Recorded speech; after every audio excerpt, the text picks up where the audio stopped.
Have you ever wondered why Alaska, the icy wonderland up north, is so proudly waving the star-spangled banner these days?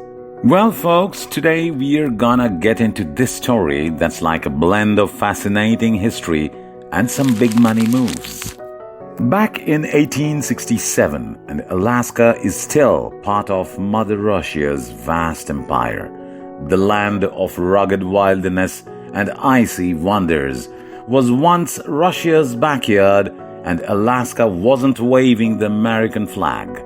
Nope, it was doing the Russian dance, being a part of the expansive Russian Empire. Fast forward a blink and poof, Alaska is now Uncle Sam's 49th star. But what on earth happened in between?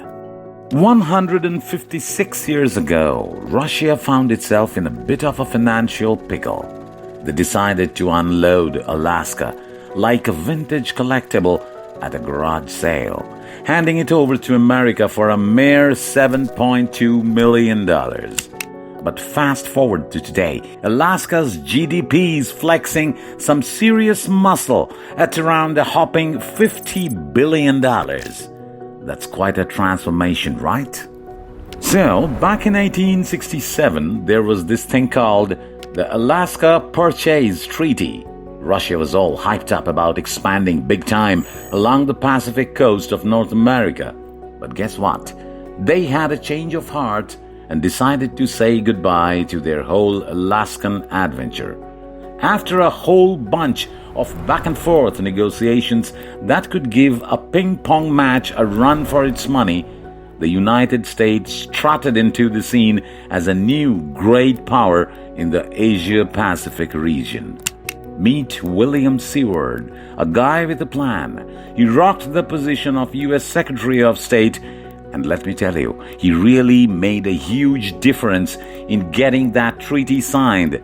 And Andrew Johnson, the president of the U.S. back then, well, he was the one who actually put pen to paper to make the whole thing official. Now I know what you were thinking. Why on earth would Russia give up a land brimming with natural resources? Well, let's peel back the pages of history a bit and see what was cooking in Russia's pot. And if you haven't already subscribed to our channel, make sure to hit that subscribe button and give us a thumbs up. This way, YouTube algorithm can see that we are delivering value to all of you. Thanks a lot for your support. Back in the 16th century, and Russia was a bit of an underdog in the land game, not even close to its massive modern-day size. But Russia has grand dreams. Those dreams led them to Alaska. It's like they had a vision board, and Alaska was front and center.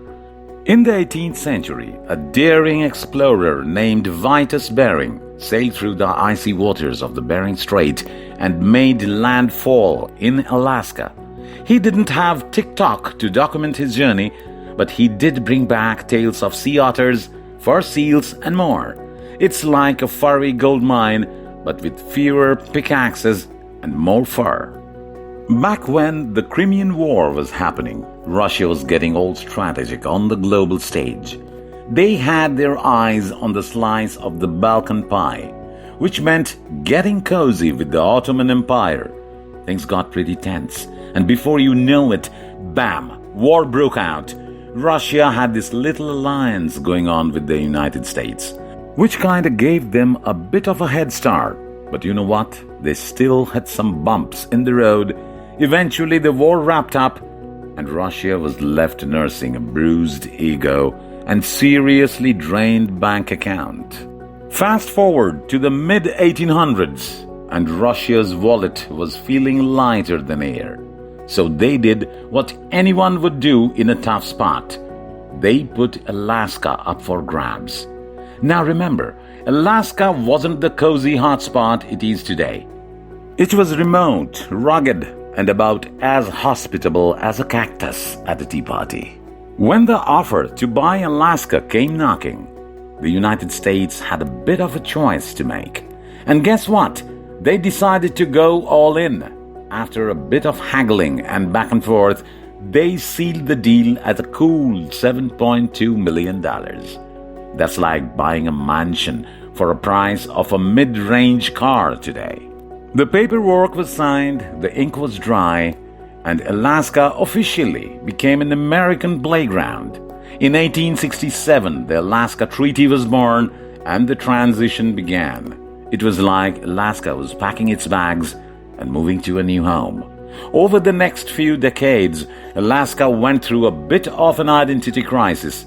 It was managed by military and naval rules, kind of like that one friend who's always late to the party, but eventually things settled down. In 1884, Alaska got its own civil government, complete with shiny new mining laws. Now hang on tight, because this is where things take a glittering turn. In 1896, a bunch of lucky prospectors struck gold in the Yukon region of Alaska. And when I say gold, I mean real gold. These weren't your everyday nuggets. We are talking about riches that could make a dragon jealous. This gold rush was like a magical key that unlocked Alaska's potential.